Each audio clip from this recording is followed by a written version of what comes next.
देखिए,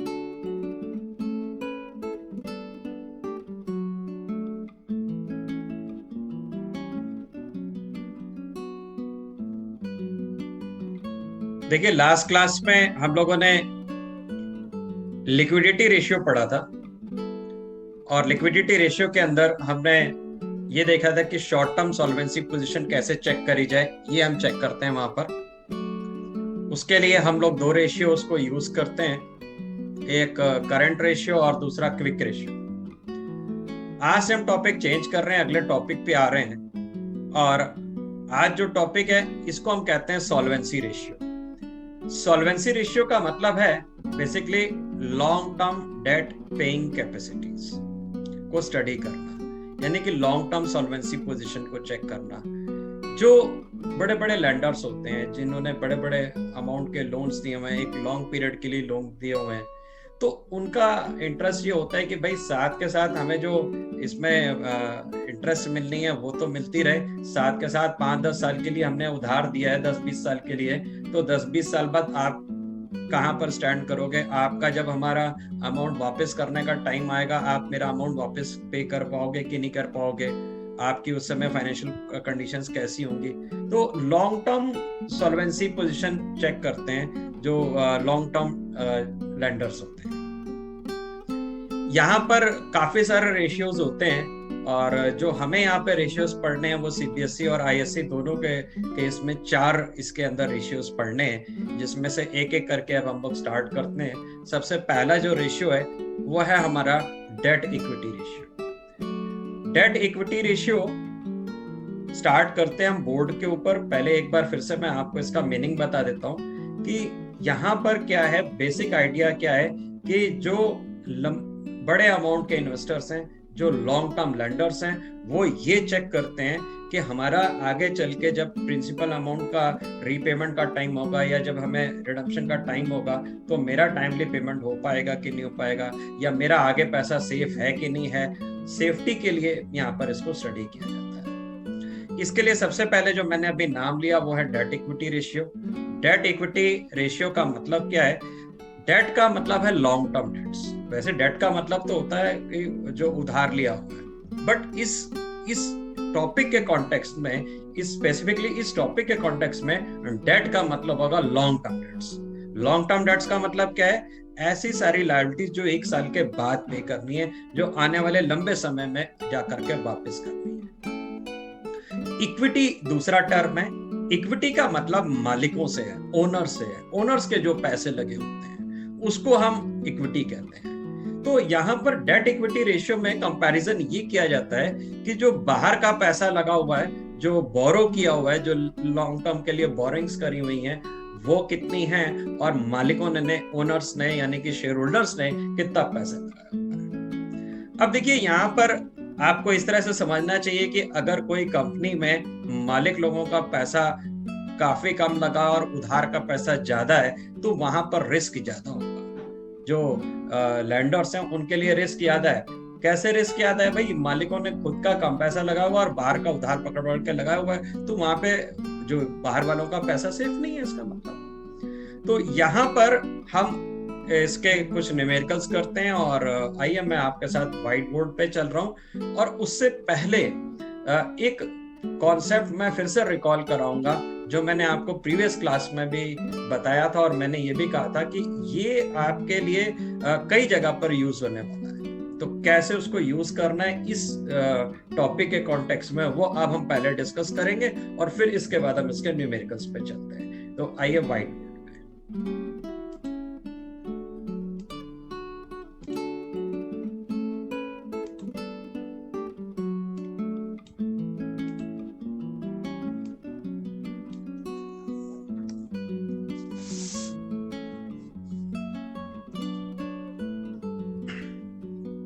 देखिए, जो सबसे पहला टॉपिक है जो आज हम पढ़ने वाले हैं वो है इसमें डेट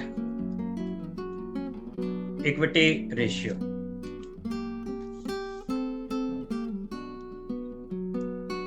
और इसके लिए कैसे कैलकुलेशंस करते हैं? Simply debt divided by equity. Debt के लिए वैसे तो मतलब होता है उधारी, पर हम इस टॉपिक के कॉन्टेक्स्ट में जब बात करते हैं तो डेट का मतलब केवल यहाँ पर क्या है, लॉन्ग टर्म डेट्स, यानी कि ऐसे डेट्स, ऐसे उधार या ऐसी बोरिंग्स जिनका पेमेंट हमने, हमारी कंपनी ने 1 साल के बाद देना है, 1 साल से ज्यादा पीरियड के बाद देना है, 2, 4, 5, 10 साल के लिए जो उधार लिए हुए। डेट का मतलब क्या है कि बाहर से पकड़ा हुआ पैसा, आउटसाइडर से लिया हुआ पैसा, इसलिए इसको हम एक्सटर्नल लायबिलिटी भी कहते हैं। और इक्विटी का मतलब जो मालिक लोगों ने, ओनर्स ने, यानी कि शेयर होल्डर्स ने जो पैसे लगाए, तो इसको हम इंटरनल लायबिलिटी भी कहते हैं, क्योंकि ये मालिक तो खुद ही की बात होगी, आपस की बात है मालिक से, तो मालिकों की जो बात है उसके लिए हम इक्विटी वर्ड यूज करें या इंटरनल लायबिलिटीज वर्ड यूज करें। अब देखिए, एक जो कॉन्सेप्ट मैंने बोला कि आपको मुझे रिकॉल करवाना है, वो ये है कि यहाँ पर क्या होता है कि बहुत कम चांसेस हैं आपके लिए कि सीधा सीधा बोल रहे हैं लो बेटा ये डेट है, ये लो इक्विटी, और सीधा इसका डिवाइड करके आंसर निकाल दो। नहीं, किसी ना किसी तरीके से इंफॉर्मेशन को हाइड किया गया, तो हमें उसके कॉन्सेप्ट को समझना है, और उस कॉन्सेप्ट को समझने के लिए हमें आना पड़ेगा बैलेंस शीट में। बैलेंस शीट मैं फटाफट से आपको समझाता हूं, जो हमने पहले डिस्कस करी थी वही बैलेंस शीट की बात है यहाँ पर। अगर मैं इसको लिख दूं, वैसे तो ये वर्टिकल फॉर्म में होती है, पर आपके कन्वीनियंस के लिए मैंने इसको हॉरिजॉन्टल फॉर्म में लिख दिया। ये गंदी गंदी सी बैलेंस शीट बना रहा हूं, पर इसी से ही पर्पस सॉल्व हो जाएगा। देखो यहाँ पर क्या है, सबसे पहले हमारे है यहाँ पर शेयर होल्डर्स, दूसरे नंबर पे हैं नॉन करंट लायबिलिटीज। एक हेडिंग और होती है, वो मैंने स्किप कर दी क्योंकि वो आपके ना सीबीएसई के सिलेबस में ना आईएससी के सिलेबस में, इसलिए उसको मैंने स्किप कर दिया। और तीसरी है आपकी करंट लायबिलिटीज, और इस तरह से हो जाती हैं आपकी टोटल लायबिलिटीज। यहाँ पर आपके ये जो है आगे वाला पार्ट है वो नीचे शो किया जाता है, आपको पता है, अब क्योंकि वर्टिकल फॉर्म में है तो मैं ऐसे जस्ट आपको एक्सप्लेन करने के लिए बता रहा हूँ। ये मैंने लास्ट क्लास में भी बताया था, और अब इसको क्यों रिवाइज करा रहा हूं अभी आपको पर्पस समझ में आएगा। यहाँ पर होती हैं नॉन करंट एसेट्स, और यहाँ पर होती हैं करंट एसेट्स, और इसके बाद ये हो जाती है ये टोटल एसेट्स। अब देखिए, पैसे बिजनेस में जो लगे हुए हैं, जो बिजनेस के अंदर टोटल पैसे लगे हुए हैं, वो ये है टोटल पैसे, इतना अमाउंट इन्वेस्टेड है। पर होता क्या है कि हम ये जो करंट लायबिलिटीज का पैसा है इसको बिजनेस में इन्वेस्टेड नहीं मानते। जो बिजनेस में जो कैपिटल लगा हुआ है, वो लगा हुआ नजर तो ये आता है कि तीनों चीजों का सम है, भाई शेयर होल्डर से लिया पैसा, फिर बाहर का नॉन करंट लायबिलिटी से उधार लिया हुआ, कुछ करंट लायबिलिटी से उधार लिया हुआ, तो जितना यहाँ पे टोटल आ रहा है उतना पैसा बिजनेस में लगा हुआ है, और इस तरफ उन एसेट्स में लगा हुआ है। पर हम ये जो करंट लायबिलिटीज का पैसा है इसको बिजनेस में कैपिटल एम्प्लॉयड नहीं मानते हैं। रीजन क्या है, कैपिटल एम्प्लॉयड क्यों नहीं मानते? भाई ये थोड़े समय के लिए है, और ये अभी 15-20 दिन, महीने 2 महीने के लिए अभी पैसा लग जाएगा, इससे व्यापार थोड़ी चल रहा है। जो सही मायने में व्यापार चल रहा होता है वो आपका इस जगह से पैसा व्यापार चल रहा होता है, ये बिजनेस जो चल रहा है वो इससे। तो इसलिए इसको हम यहाँ पर जो इतना पार्ट है इसके लिए हम टर्म यूज करते हैं कैपिटल एम्प्लॉयड। कैपिटल एम्प्लॉयड, तो कैपिटल एम्प्लॉयड का मतलब बिजनेस में वो पैसा लगा हुआ है जिससे कि हम व्यापार कर रहे हैं। देखने में करंट लायबिलिटीज भी आती हैं, अब यह आप समझिए कि ये करंट लायबिलिटीज को मैंने एक्सक्लूड किया हुआ है, वो अलग है कि सर्कल में, आगे मैं सर्कल जरा छोटा कर दूं। करंट लायबिलिटीज नहीं इन्वेस्टेड बिजनेस में मानते, पैसे लगे वहां। आप कह रहे होंगे कैसे ना माने सर, अरे भाई 15-20 दिन, महीने भर के लिए पैसा लगा है, उससे व्यापार थोड़ी ना कर रहे हैं। व्यापार किससे कर रहे हैं? जो मालिक लोगों ने पैसा दिया हुआ है, और जो हमें लंबे समय के लिए जो लोगों से उधार लिए हुए वो इन्वेस्ट किया हुआ बिजनेस में। तो अब इस टर्म को बताने का पीछे कारण क्या है कि कभी कभी क्वेश्चन में वो कैपिटल एम्प्लॉयड लिख के दे देगा। तो कैपिटल एम्प्लॉयड का मतलब क्या है कि यहाँ पे शेयर होल्डर्स फंड भी जुड़े हुए हैं और नॉन करंट लायबिलिटीज भी जुड़ी हुई है। अब डेट इक्विटी रेशियो के कॉन्टेक्स्ट में अगर बात करें तो ये जो पार्ट है, जो नॉन करंट लायबिलिटीज हैं, ये है हमारे डेट। इसको हम डेट कहते हैं, non current liabilities balance sheet की जो पार्ट है। और इस पार्ट को कहते हैं जी हम इक्विटी। इक्विटी का मतलब owner's fund, amount invested bye owners, share holders.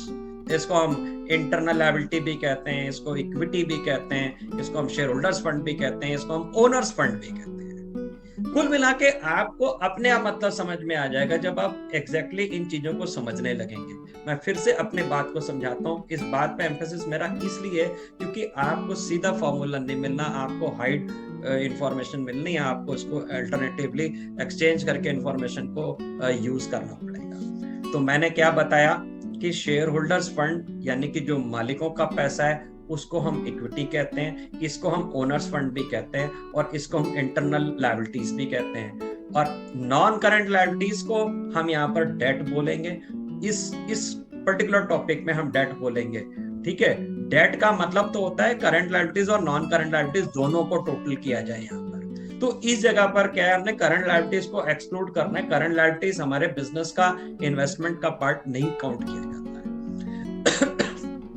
Sorry.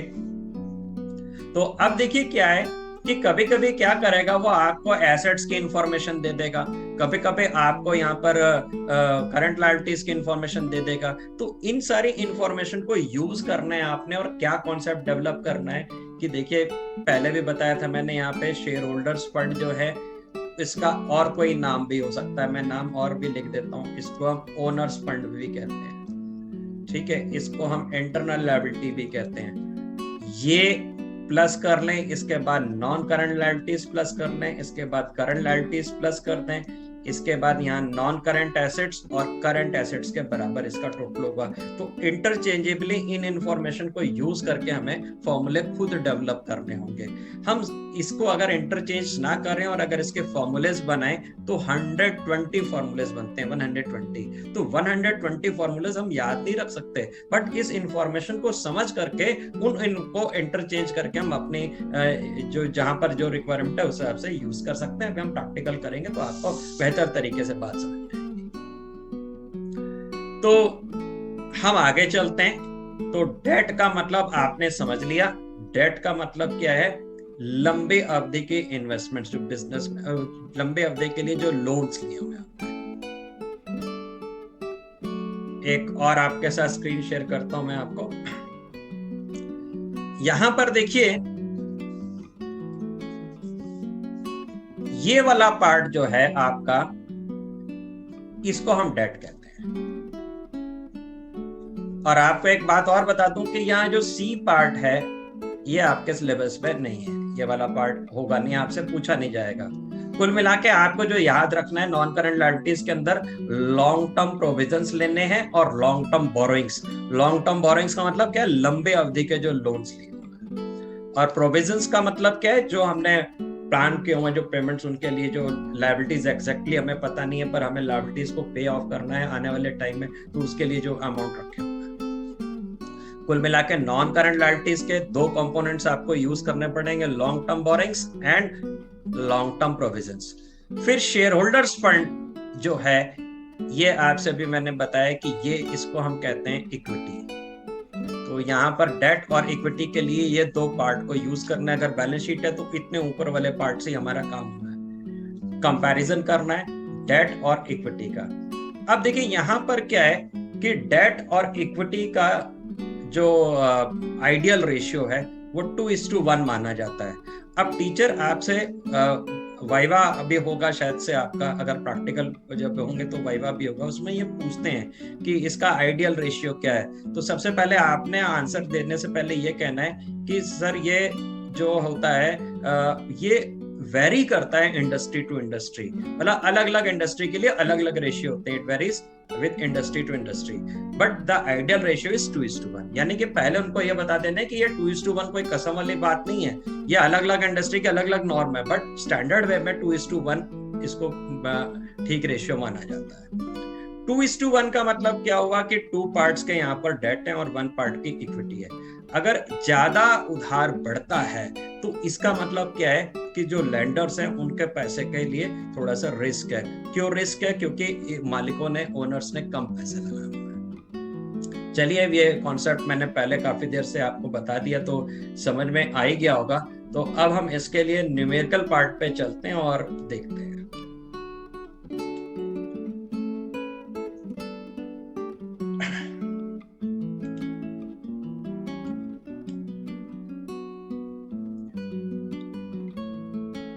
Question number 36 देख रहे हैं, ये टीएस ग्रेवाल का क्वेश्चन है। Calculate debt to equity ratio. Equity share capital दिया हुआ है। अब देखिए, इक्विटी शेयर कैपिटल जो दिया हुआ है ये एक छोटा टर्म है, एक सब टर्म है। कैसे सब टर्म है, मैं आपको एक्सप्लेन करता हूं। देखिए, एक शेयर होल्डर्स फंड चाहिए हमें। यहां पर हमको चाहिए क्या? Share holders fund. और इसके कंटेंट है share capital, reserve and surplus, ये इसका सब पार्ट है। यानी कि शेयर होल्डर फंड कैसे पता चलेगा? शेयर कैपिटल को टोटल कर लीजिए, रिजर्व्स को टोटल कर लीजिए, रिजर्व एंड उसके अंदर जितने कंटेंट्स हैं उनको जोड़िए, तब पता चलेगा कि ओनर्स का कितना पैसा लगा। आते हैं वापस क्वेश्चन पे। तो इक्विटी शेयर कैपिटल दिया हुआ है, जनरल रिजर्व दिया हुआ है, एक्यूमुलेटेड प्रॉफिट्स दिए हुए हैं, 10% डिबेंचर्स दिए हुए हैं और करंट लायबिलिटीज दी हुई है। तो क्वेश्चन को करते हैं हम सॉल्व।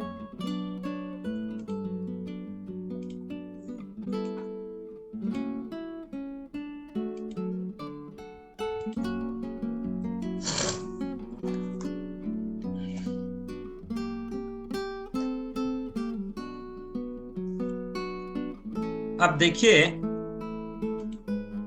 यहां पर हमें जो करना चाहिए क्वेश्चन, उसके लिए क्या करना चाहिए? बेटर वे होता है कि जब ये इस तरह से डिस्क्रिप्टिव क्वेश्चन आ जाए तो आप सबसे पहले फॉर्मूला लिखिए। फॉर्मूला प्रैक्टिस करते समय भी हर बार लिखना चाहिए।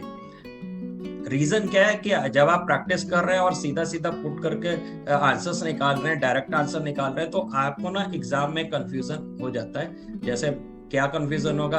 अरे ये डेट ऊपर लिखना था कि नीचे लिखना था, अरे इक्विटी ऊपर लिखना था कि नीचे लिखना था। तो इस तरह के प्रॉब्लम्स एग्जाम में आते हैं। इसलिए क्या करें, जब भी आप प्रैक्टिस करें सबसे पहले नियम बना लें, मेक इट अ हैबिट कि पहले फॉर्मूला लिखना है। एग्जाम में भी पहले आप फॉर्मूला लिखोगे तो आपको इंप्रेशन अच्छा रहेगा। तो हमने दो फॉर्मूला लिखने के बाद बेटर वे होता है कि 2 बार में इसकी कैलकुलेशन निकल जाती है। तो 2 इज टू लिख करके एक आंसर का बॉक्स बना दें और इसके नीचे हम यहाँ पर सारी वर्किंग्स करें। यहाँ पर अब हमें यहाँ पर पता करना है डेट कितने हैं और इक्विटी कितनी है। तो डेट मैंने हेडिंग लिख दी,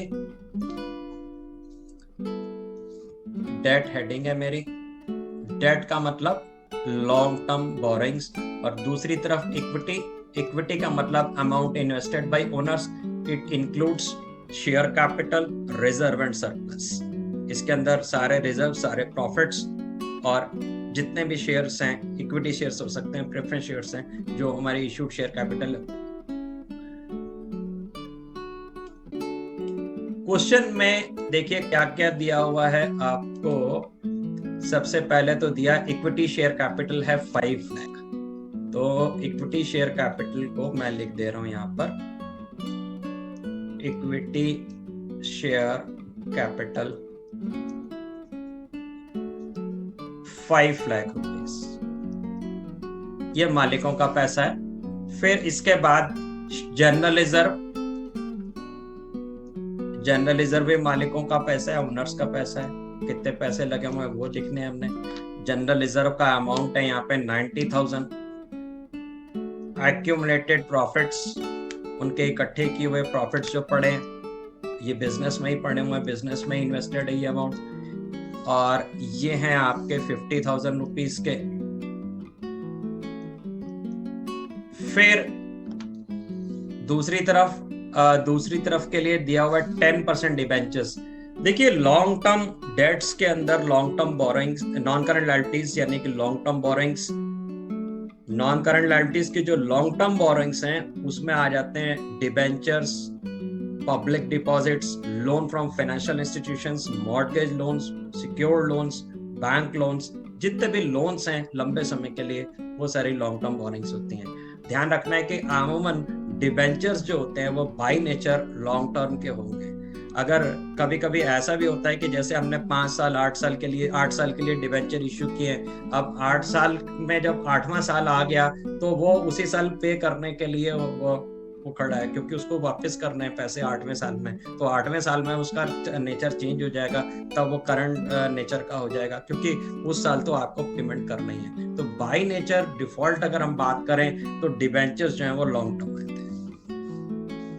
तो यहाँ पर डिबेंचर्स जो है वो लंबे समय के लिए इश्यू किए हुए लायबिलिटी रहती है, आपको ध्यान रखना है। और हमने लिख दिया डिबेंचर्स। तो डिबेंचर्स का जो अमाउंट है वो है भाई 1,30,000। और इसके बाद करंट लायबिलिटीज हैं। मैंने आपको बहुत बार रिपीट किया, शुरू से रिपीट करते आ रहा हूँ कि करंट लायबिलिटीज को हम यहाँ पे बिल्कुल कंसीडर नहीं करते। हमको किसको कंसीडर करना है? ओनर्स के पैसे को और लॉन्ग टर्म जो बोरिंग्स है उसको लेके चलना है, नॉन करंट लायबिलिटीज को। तो करंट लायबिलिटीज यहाँ पर कोई जरूरत की इंफॉर्मेशन नहीं है, दैट्स इट, इतना ही है। अब आप इसको टोटल करते हैं, टोटल करते हैं तो यहाँ पर हो रहा है आपका इस जगह पे हो रहा है जी आपका 6,40,000। और यहाँ पर तो टोटल करने की बात ही नहीं है, 1,30,000 है, बस इसको पुट कर दीजिए यहाँ पे 6। यहाँ पर डेट है 1,30,000 के और 6,40,000 इसका अमाउंट है। इसको आप कट करके छोटा कर दीजिए।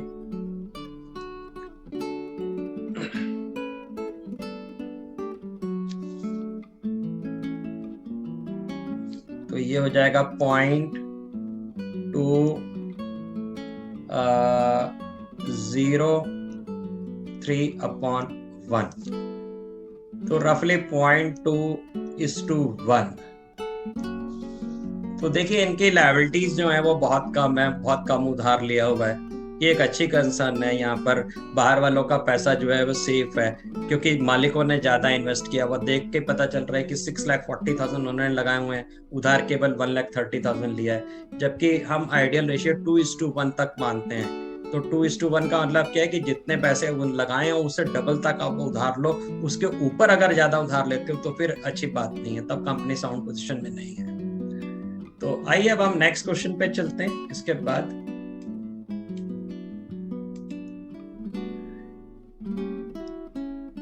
क्वेश्चन नंबर 37, टोटल एसेट्स दे दी गई हैं 2,60,000, टोटल डेट्स हैं 1,80,000, current liabilities 20,000 and calculate debt to equity ratio. अभी मैंने आपको बैलेंस शीट के समय बताते हुए आपको बात बताई थी कि आपको क्या होगा कि क्वेश्चन तो ढूंढ के उसके इंफॉर्मेशन को लाने के वाला होगा एग्जाम में।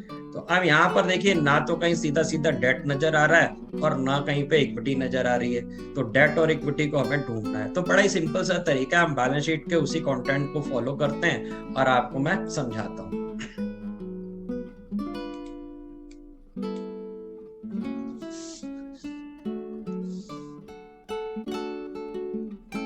देखिए पहले तो एक आदत बना लेनी चाहिए, डेट इक्विटी रेशियो का फॉर्मूला लिख लें। Debt equity ratio is equals to debt divided by equity. Debt भी पता करना है, इक्विटी भी पता करना है और फिर हमने आंसर लिखना है। और इसके बाद अब हम बनाएंगे वर्किंग नोट।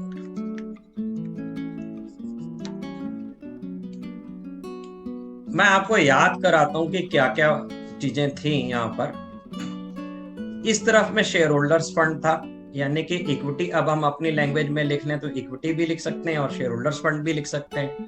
फिर यहाँ पर नॉन करंट लायबिलिटीज थी, इस जगह पर करंट लायबिलिटीज थी, इस जगह पर आपके पास नॉन करंट एसेट्स हैं और इस तरफ आपके पास करंट एसेट्स हैं।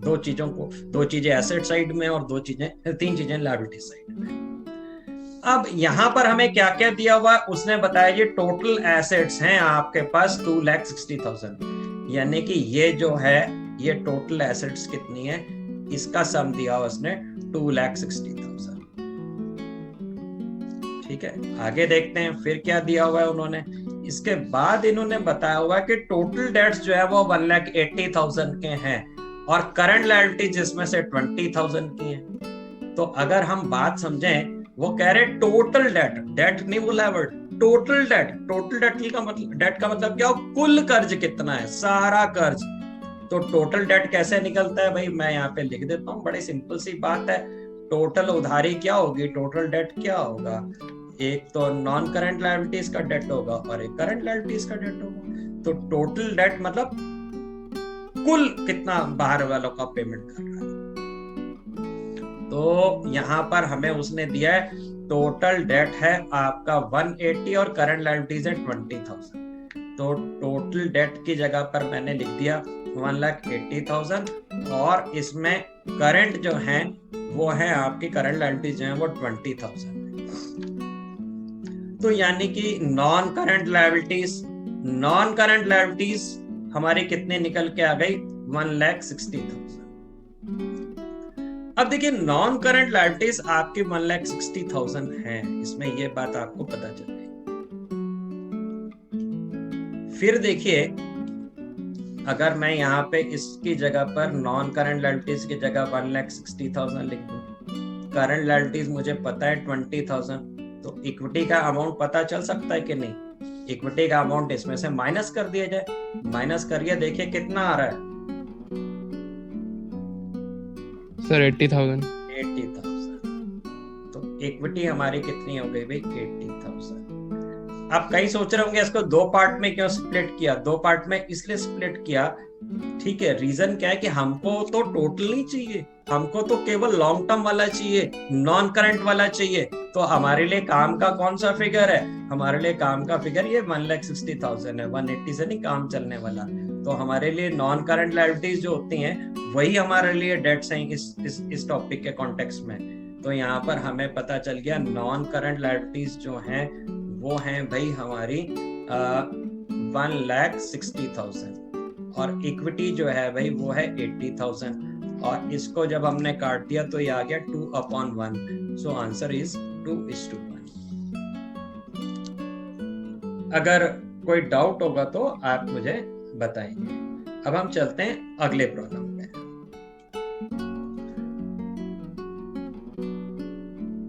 38th क्वेश्चन देख रहे हैं हम लोग। From the following information, calculate debt to equity ratio. 10,000 equity shares of ₹10 each fully paid up, 5,000 preference share of ₹10 each fully paid up, और जनरल रिजर्व है आपका 45,000, सरप्लस यानी कि balance in the statement of profit and loss यानी कि profit का balance 20,000 और debentures हैं 75,000। अब देखिए हमें क्या चाहिए, डेट और इक्विटी। अगर हम डेट की बात करें तो डेट केवल यहाँ पर मतलब क्या होता है लॉन्ग टर्म डेट्स, और लॉन्ग टर्म डेट केवल एक है और वह है डिबेंचर्स जो कि 75,000 के। फिर हमें इक्विटी चाहिए होता है, इक्विटी का मतलब share holders fund, share holders fund का मतलब क्या, share capital plus reserve plus surplus. तो यानी कि ऊपर जितनी चीजें दी हुई हैं equity share capital, preference share capital, general reserve और सरप्लस, इन सारी चीजों को आप जोड़ लें। जब आप इन सारी चीजों को जोड़ लेंगे तो आपको टोटल पता चल जाएगा कि कितना आपकी इक्विटी है। तो जोड़िए सब लोग, ओरली कर लेते हैं इस क्वेश्चन को। 1 लाख प्लस 50,000 प्लस 45,000 प्लस 20,000, जोड़िए कितना हो गया टोटल? सर 2,15,000। 2,15,000 और डिवाइडेड डिवेंचर्स कितने 75,000, तो 75,000 डिवाइडेड बाय 2,15,000, ओरली आंसर निकल जाएगा। फटाफट कैलकुलेट करिए।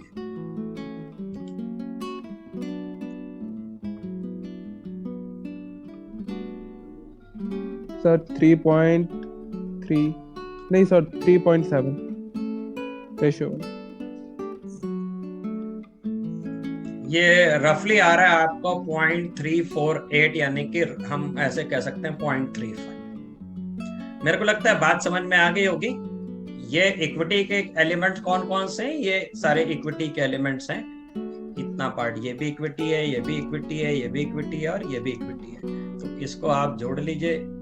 मालिकों के पैसे ये लगे हुए हैं। ये टोटल आ रहा था, कितना बताया था आपने, 2,15,000 और 75,000 केवल आपकी एक डेट है। ये आपका डेट है, ये आपकी इक्विटी है। तो आपने डिवाइड किया 75,000, डेट ऊपर लिख दिया और इक्विटी आपका आ गया 2,15,000।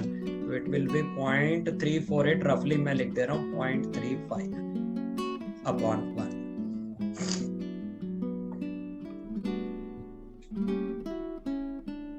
तो अब क्वेश्चन नंबर 39 को हम देखते हैं। तो क्वेश्चन नंबर 39 में आपको दिया हुआ है टोटल एसेट्स दी हुई हैं। देखिए जानबूझ के ना वो आपको दूसरी तरफ का बैलेंस बता रहा है। टोटल एसेट्स और टोटल लायबिलिटीज तो एक ही बात है, लायबिलिटी साइड का जो टोटल है उतना ही तो होगा, तो बेसिकली ये टोटल ऑफ लायबिलिटी साइड भी यही होगा, क्योंकि टोटल ऑफ एसेट और टोटल ऑफ लायबिलिटी तो सेम होता है। तो total of liability side is this, कितना 12,50,000। अब मैं आपको फिर से व्हाइट बोर्ड पे लेके एक्सप्लेन करता हूँ। तो देखिए इस क्वेश्चन में हम कैसे करेंगे।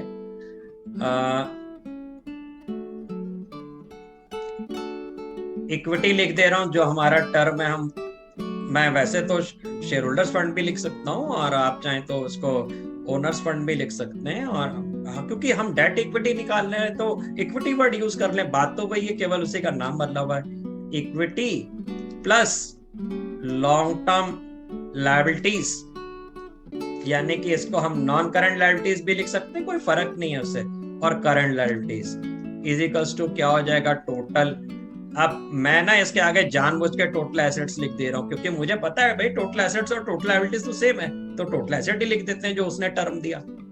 अब इसमें उसने हमें क्या दिया है कि आपके पास टोटल एसेट्स चाहिए 12,50,000 की, तो हमने यहाँ पे लिख दिया टोटल एसेट्स हो गए 12,50,000। देखिए आपको ये फॉर्मेशन जरूर सीखना है। ये फॉर्मेशन आप देखिए लिक्विडिटी रेशियो में भी यूज हो रहा था और आगे के रेशियोज में भी यूज होगा। ये 5 एलिमेंट चेंज करके इधर उधर उसी से इंफॉर्मेशन डिराइव होनी है बहुत सारी। तो आगे चलते हैं। फिर भाई इसमें दिया हुआ है उसने टोटल डेट है 10 लाख और करंट लायबिलिटीज है 5 लाख। देखिए टोटल डेट का मतलब ये है, इसको बोलते हैं टोटल डेट। टोटल वर्ड का मतलब करंट और नॉन करंट दोनों का टोटल। तो टोटल डेट मैं अलग से भी फिर से लिख दे रहा हूं ताकि आपको याद रहे। Total debt means long term liabilities या non current liabilities plus current liabilities, इन दोनों का जोड़ होता है। तो उसने बोला कि भाई टोटल डेट जो है वो 10 लाख रुपए के हैं और इसमें से 5 लाख रुपीस की करंट लायबिलिटीज हैं। तो 5 लाख अगर ये है तो बचे हुए नॉन करंट लायबिलिटीज कितनी हो जाएंगी, तो नॉन करंट लायबिलिटीज भी 5 लाख हो जाएंगी। मैंने डायरेक्ट लिख दिया 10 लाख में से 5 लाख माइनस करके। अब ये यहाँ पर इंफॉर्मेशन को यूज करना है हमने। हमें पता चल गया जी करंट लायबिलिटीज कितनी है 5 लाख। हालांकि दोनों को इकट्ठे भी लिख सकते थे हम, 10 लाख यहाँ पे इकट्ठे भी लिख सकते थे। और करंट लायबिलिटीज कितनी है 5 लाख, नॉन करंट लायबिलिटीज कितनी है 5 लाख, चाहे दोनों की जगह 10 लाख लिख दो। हमें तो इक्विटी पता करना है, तो डिफरेंसिंग फिगर जो हो जाएगा वो इक्विटी आ जाएगा। तो इक्विटी निकल के आ गया हमारा ये हो जाएगा जी आपका 2,50,000। बस प्रॉब्लम सॉल्व हो गई आपकी। आपको अब रेशियो निकालना है तो फॉर्मूला लिख देता हूं मैं, debt equity ratio is equals to debt divided by equity. और डेट जो था वो था हमारा 5 लाख और इक्विटी जो थी वो थी हमारी 2,50,000 और रेशियो निकल के आ गया भाई 2/1। और इसको प्योर फॉर्म में ही लिखते हैं। प्योर फॉर्म का मतलब इस टू करके लिखते हैं, तो ऐसे लिखेंगे हम, आंसर इज 2:1। क्वेश्चन नंबर 40 देख रहे हैं हम और यहां पे लिखा हुआ है कैपिटल एम्प्लॉयड इज 8 लाख। देखिए यहां पर बैलेंस शीट में आप नोटिस करिए कि यहाँ पर हेडिंग हमारी कौन सी है। एक तो है हमारी सबसे पहले शेयर होल्डर्स फंड है यहाँ पर, फिर उसके बाद नॉन करंट लायबिलिटीज है और इसके बाद करंट लायबिलिटीज है। टोटल 4 हेडिंग लिखी, पर यूज हम 3 ही करेंगे क्योंकि एक सिलेबस में नहीं है। इस जगह पर हम बिजनेस में जो कैपिटल लगा हुआ है वो देखने में तो ये जितना टोटल होगा ये सारा, ये इतना पार्ट जो है ये नजर आता है कि ये कैपिटल लगा है, इतने पैसे से व्यापार चल रहा है। बट हम यहाँ पर करंट लायबिलिटीज को बिजनेस में इन्वेस्टमेंट के तौर पर नहीं कंसिडर करते। हमें अगर बिजनेस में ये बात करनी, ये बात समझनी कि कौन सा पार्ट इन्वेस्टेड है, अगर इसकी बात करनी है हमें, तो इन्वेस्टमेंट का मतलब क्या है हमारा, यहाँ पर जो पैसा शेयर होल्डर्स फंड का में लगा हुआ है और जो नॉन करंट लायबिलिटी से पैसा लगा हुआ है, इतना पार्ट जो है इसको हम कहते हैं कैपिटल एम्प्लॉयड। यानी कि अगर हम बात समझें तो कैपिटल एम्प्लॉयड का मतलब क्या है, शेयर होल्डर्स का पैसा यानी कि इक्विटी, और नॉन करंट लायबिलिटीज यानी कि डेट्स, यानी कि शेयर होल्डर्स फंड का मतलब क्या है, डेट प्लस इक्विटी। रटने की जरूरत नहीं है, बात को समझने की जरूरत है। देखिए मालिकों ने जो पैसा लगाया उससे बिजनेस चल रहा है, और कुछ उधार लोन लेकर के बिजनेस चल रहा है। तो बिजनेस जो चल रहा है, जिससे व्यापार चल रहा है, उसको कैपिटल एम्प्लॉयड कहते हैं। तो कैपिटल एम्प्लॉयड के कंपोनेंट्स क्या हुए, जो मालिक से लिया पैसा, जो उधार से लिया पैसा, लॉन्ग टर्म जो उधारी ली हुई है। तो लॉन्ग टर्म को हम नॉन करंट लायबिलिटीज कहते हैं यार, और इस टॉपिक में हम उसको केवल डेट नाम देते हैं, और जो मालिकों का पैसा होता है उसको शेयर होल्डर्स फंड या इक्विटी कहते हैं। तो कुल मिला के शेयर होल्डर्स फंड का मतलब कैपिटल एम्प्लॉयड का मतलब क्या निकला, डेट प्लस इक्विटी। तो क्वेश्चन ओरली सॉल्व हो जाएगा आपका। आइए हम क्वेश्चन पे चलते हैं। देखिए यहाँ पे दिया हुआ है इन्होंने क्वेश्चन में कि कैपिटल एम्प्लॉयड 8 लाख है, यानी कि कुल पैसा 8 लाख रुपए लगे हुए हैं, करंट लायबिलिटीज कंसीडर्ड नहीं है, यानी कि इसके अंदर डेट भी है और इक्विटी भी है। इक्विटी यानी कि शेयर होल्डर्स फंड। अब 8 लाख में से 2 लाख रुपए शेयर होल्डर्स के लगे, यानी कि इक्विटी कितनी है, 2 लाख रुपीस। तो 8 लाख में से अगर 2 लाख इक्विटी है तो डेट कितना रह गया भाई, 6 लाख। तो पता चल गया हमें 6 लाख डेट है, और इक्विटी यानी कि शेयर होल्डर्स फंड वो है 2 लाख। तो 6 लाख डिवाइडेड बाय 2 लाख यानी कि 3:1 आपका रेशियो हो गया। आपके ये तो मैं लिख के बता देता हूँ। मेरे को लगता है समझ में आ गया होगा, और मैं एक बार फिर भी इसको व्हाइट बोर्ड पे लिख के बता दूं, क्योंकि हम लोग फेस टू फेस क्लास पे नहीं, हो सकता प्रॉब्लम हो किसी को। तो मैं लिख देता हूं कि कैपिटल एम्प्लॉयड एक वाइडर टर्म है, और कैपिटल एम्प्लॉयड के अंदर कुल पैसा जो लगा हुआ है वो किसका लगा हुआ है, ठीक है, मालिक का। हिंदी में पहले तो मैं लिखता हूँ मालिक का लगा हुआ है, और साथ के साथ बिजनेस में पैसा किसका लगा होगा, उधार, लॉन्ग टर्म। लॉन्ग टर्म को क्या बोलेंगे, लंबे, अब गलत लिख रहा हूं, लंबे समय के। ठीक है, ये याद रखने के लिए बता दिया। इसको हम मालिक के पैसे को क्या कह सकते हैं, हम शेयर होल्डर्स फंड कह लें। इसी का नाम है अलग अलग, शेयर होल्डर्स फंड कह लो, चाहो तो आप इसको इक्विटी कह लो, चाहो तो आप इसको ओनर्स फंड कह लो। देखिए मीनिंग क्या है, मीनिंग सबका देखो, मालिकान, इक्विटी मतलब मालिकान से, ओनर्स फंड कह लीजिए, या इंटरनल फंड्स कह लीजिए, इंटरनल लायबिलिटीज कह लीजिए, एक ही बात है ये। तो ये शो करता है। और यहाँ पर क्या आ गई, long term liabilities, non current liabilities. तो अगर कैपिटल एम्प्लॉयड यानी कि दोनों का टोटल वो कहता है जी 8 लाख है, तो ये हमने 8 लाख लिख दिया। और मालिकों का इक्विटी कितना है, वो कहता है जी इक्विटी यानी कि शेयर होल्डर्स फंड 2 लाख है। तो नॉन करंट लायबिलिटीज यानी कि जिसको आप डेट कहते हो, यहाँ पर इसमें डेट कितने हो जाएंगे, डेट को अगर सॉल्व करके निकालेंगे तो 6 लाख आपके डेट हो जाएंगे। और इसके बाद हम इसको फॉर्मूले में पुट कर देते हैं। तो फॉर्मूला क्या है हमारा, debt equity ratio is equals to debt upon equity, यानी कि 6 लाख डिवाइडेड बाई 2 लाख, और ये हो जाएगा आपका 3/1 यानी कि 3:1। 3:1। अगले प्रॉब्लम पे चलते हैं।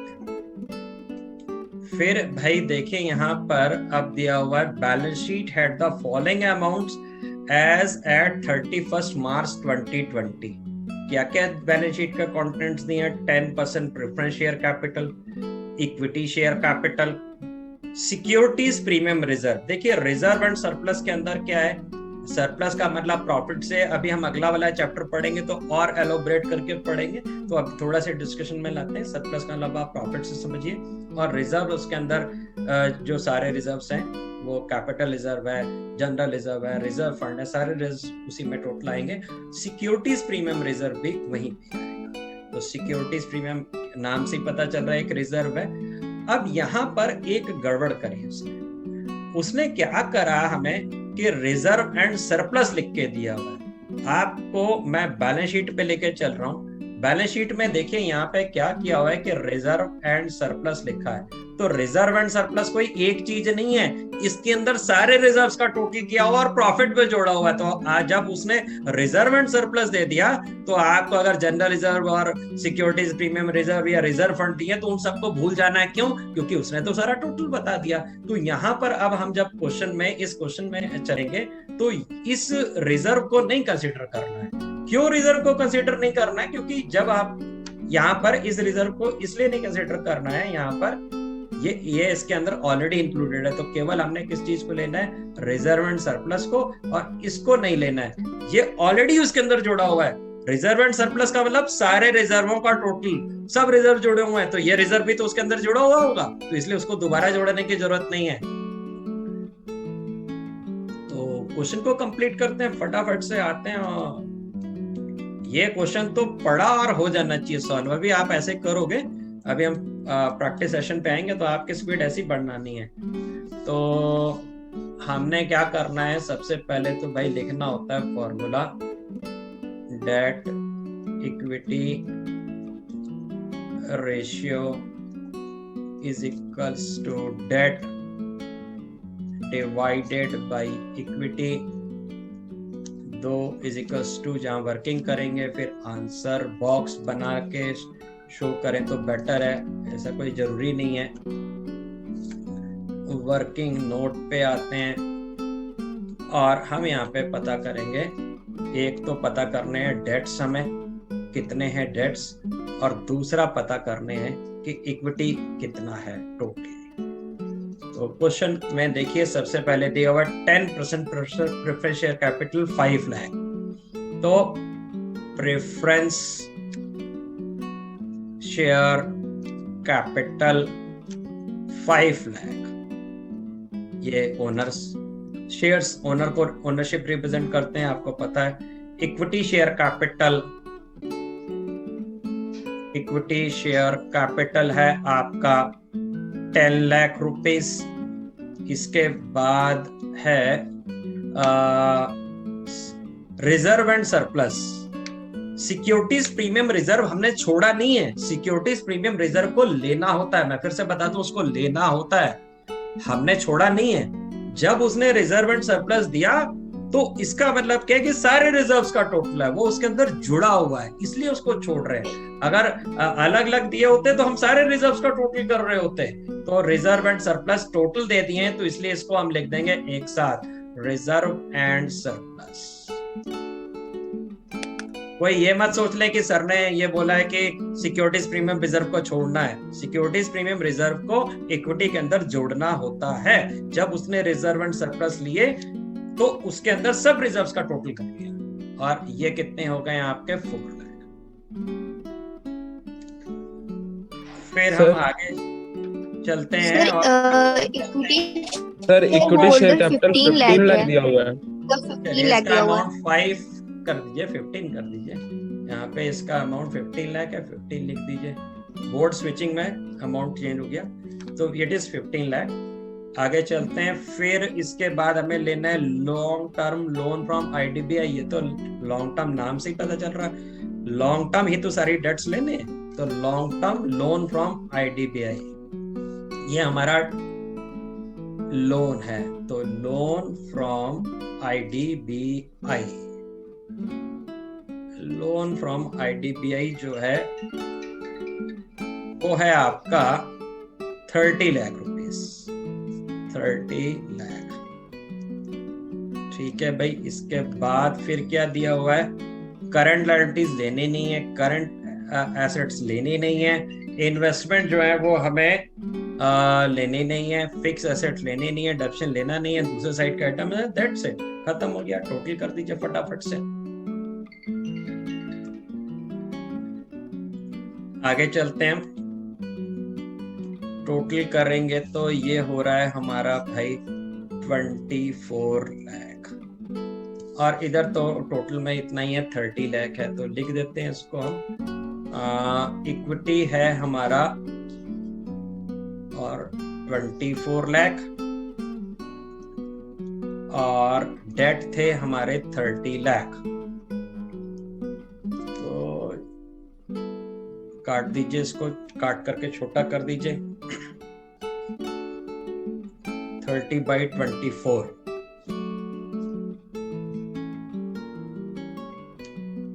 6 5 जा 30, 6 4 जा 24, और 5:4, यानी कि और अगर हम काट दें तो इट विल बी 1.25। तो 1.25:1,